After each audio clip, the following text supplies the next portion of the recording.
Hey everyone, and welcome to Screams After Midnight TV edition, and we of course are working our way through Tales from the Crypt. I'm Peter, that's Tim, and this is going to be Season 2, Episode 10, The Ventriloquist Dummy. There'll be full spoilers for the episode. You know, after the last one, which was pretty rough, you know, we had the very rapey episode with Patricia Arquette. This episode's written by Frank Darabont, who went on to direct Shawshank Redemption, Green Mile, and The Mist, and it's directed by Richard Donner, who directed the Lethal Weapon movies, Superman, Goonies, bunch of stuff. So we're in better hands.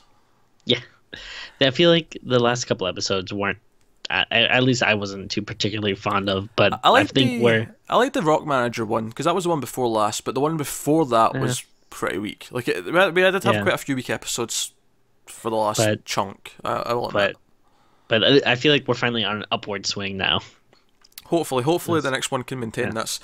That's not to say that this one didn't have its silly moments, but it was kind of intentionally silly. It was obviously it's called the Ventriloquist Dummy. The plotline is this famous ventriloquist, Mr. Ingalls, and his puppet Morty, and this kid sees them perform, and he vows to be a ventriloquist as well. So we cut 15 years later. And that night as well, there's a fire, and the ventriloquist stops being a ventriloquist, and there's this tragedy that kills this woman that was on a date with. It cuts 15 years later, and we see Bobcat Goldthwait. Is that how you pronounce his name? Yeah. Playing Billy. He's meant to be 26 years old, and he looks at least 36. But we'll let that go.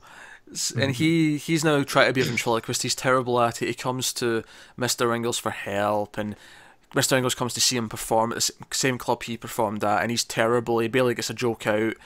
The puppet's head falls off. Which, by the way, Tim, you've done some stand-up comedy. Have you ever concerned that your head is just going to fall off when you step up on stage? No. Not at all. There was a lot of things about this that is pretty weird, but probably mostly just me coming from like doing stand-up and stuff. Like I had no idea what type of show this was. They kept calling it amateur hour, but I mean, maybe it's more common back then, but I feel like nowadays you don't see like a lot of shows that's just like, yeah, we have dancers and ventriloquists and comedians and like it feels like a school talent show where they're all doing different things. It feels more like that. So I guess that's the kind of thing. It's a variety show, and it's not like at like a comedy club or something. It's at like a yacht club, but they keep making it seem like this is like the height of entertainment, like this particular yacht club for some reason. So he sucks. He vows to give up or whatever, and Mr. Ingalls is a sort of approached by this prostitute who he eventually agrees to go with, and the prostitute turns up dead in a car. Mr. Ingalls run off, so Billy runs back to Mr. Ingalls' house, which, by the way, it's weird enough as well that he just shows up at the guy's house asking him to come see him perform. A little bit weird, but he goes back to his house, and the big plot twist is that, because obviously I think getting into this, I think most people are thinking, oh, the dummy's alive. You know, that's what your mind goes to. But the twist is that it's not that at all.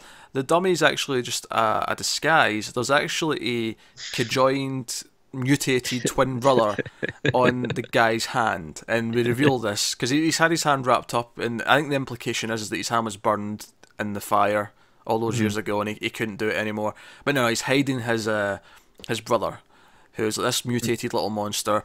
And this is where the episode kind of shines. There's a couple of fun lines before this. There's a really... just before Billy goes on stage at the amateur show, the guy who's sort of running the show backstage is like... Because there's a dancer on the show, he's like, yeah, she's terrible, but she's got big tits. I mean, if you want to make it in show business, you make sure you've got big tits. But then there's a callback to that joke when Billy's on stage, because one of the guys, after one joke in the audience, the guy just immediately shouts out, bring back the girl with the tits. And I'm like, as opposed to the girl who didn't have them? Yeah. Whatever. Which, by the way, the crowd was especially harsh. Like, he flubs one joke and they all start booing him and shouting at him to get off stage. Yeah, again, like, from like the many shows I've done, it's like when someone's bad, like usually people will feel sorry for him. It's awkward. Like, you might even get like some pity laughs, but this, like, immediately before he says anything, the crowd's like, "Boo! You suck! Get off the stage!" Tim, People just. have you had many pity laughs in your time? I've had some rough shows. You've had some rough shows. We'll leave it at that. Was the one where you were naked? Was that a rough show? No, those actually usually go pretty well. Wait, you've done more than one? Yeah, I used to. It was a regular thing back in Boston. They do it the first Wednesday every month, and I was doing it while I was up there pretty regularly. Fair enough. Is there footage of this? Did the band recording devices when you entered the? Yeah, you can't record anything. There's a lot of stipulations, like if you want to perform naked in a place, there's a lot of rules that like you have to follow. So yeah, that's one of them. Did you shave especially for the endeavor? Not generally.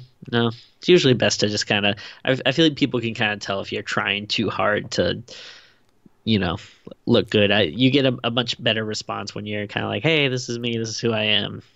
Yeah. Okay. Anyway, with my tangent into you being naked for some reason, I don't know why. The conversation just kind of took us there.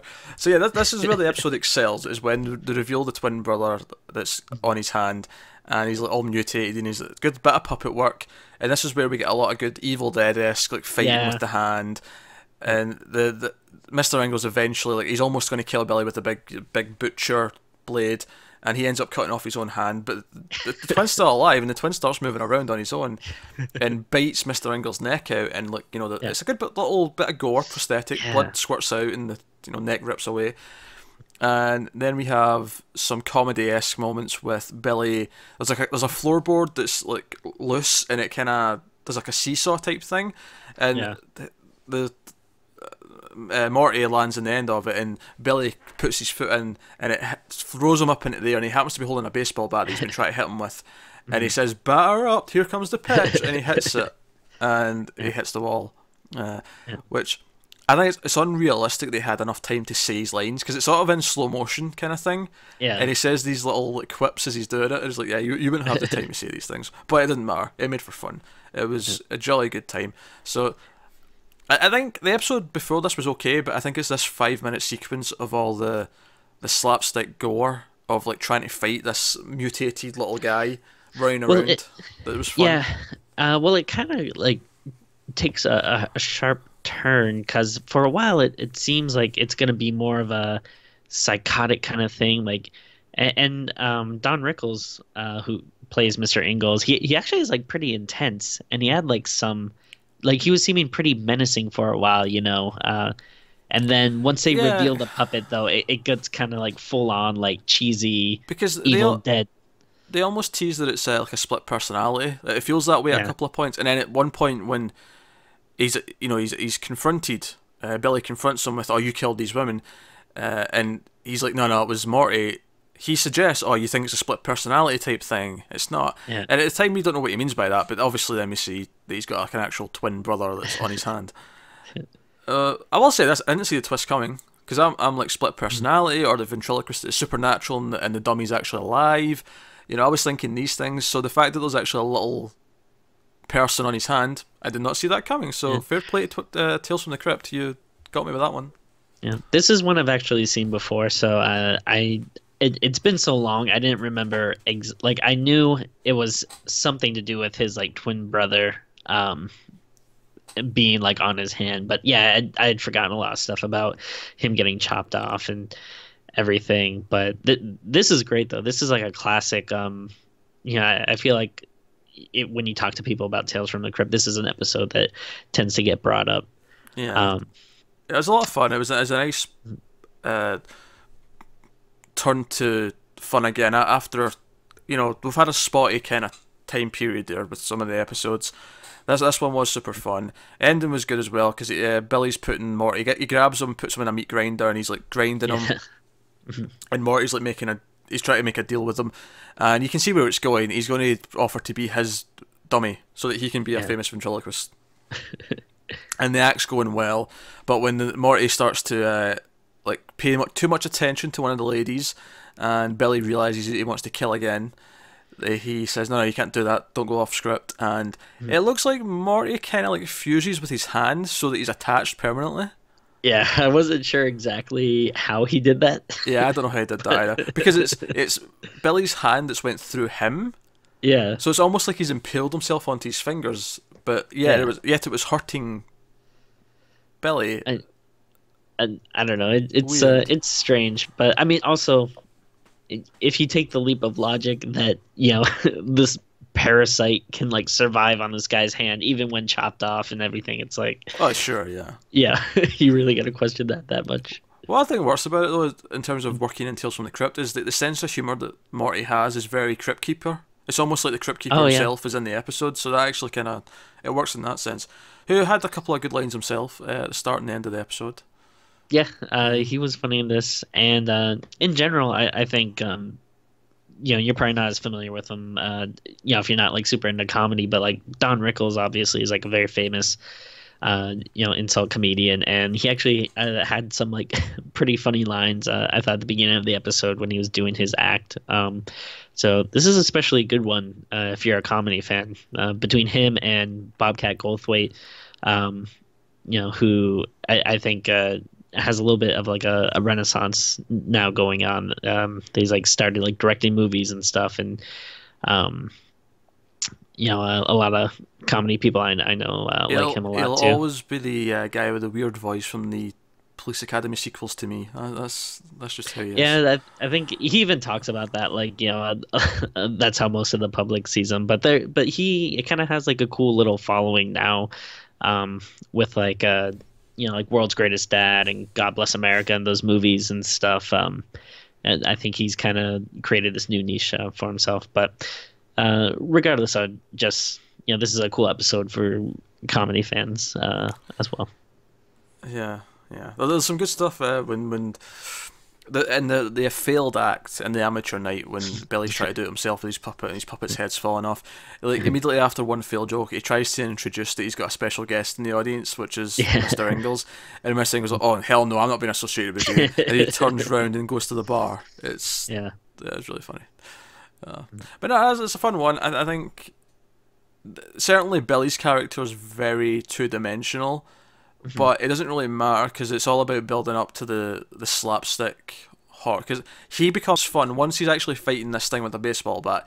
It becomes Evil Dead-esque, and that's when it becomes proper good. There's some highlights like kind of sprinkled throughout, but that's the main thing in the episode that really makes it memorable. So so that's episode 10 of season 2 of Tales from the Crypt. We'll be back next week with episode 11, so thank you very much for watching. Let us know what you thought of this one in the comments below. Like and subscribe and all that stuff, it helps us out a lot. Remember to check out our horror movie reviews every week. This past week was a particularly rough movie that we spoke about for over an hour and might even be the worst movie we've ever reviewed on Streams After Midnight, called It Watches. Check it out if you want to hear us be angry. Don't watch the movie first. Seriously don't, it's terrible. Yeah, save yourself. So terrible that I would recommend watching us talk about it, but don't watch the movie. It's that bad. So, thank you very much, guys. Keep watching Scary TV. We'll see you next time.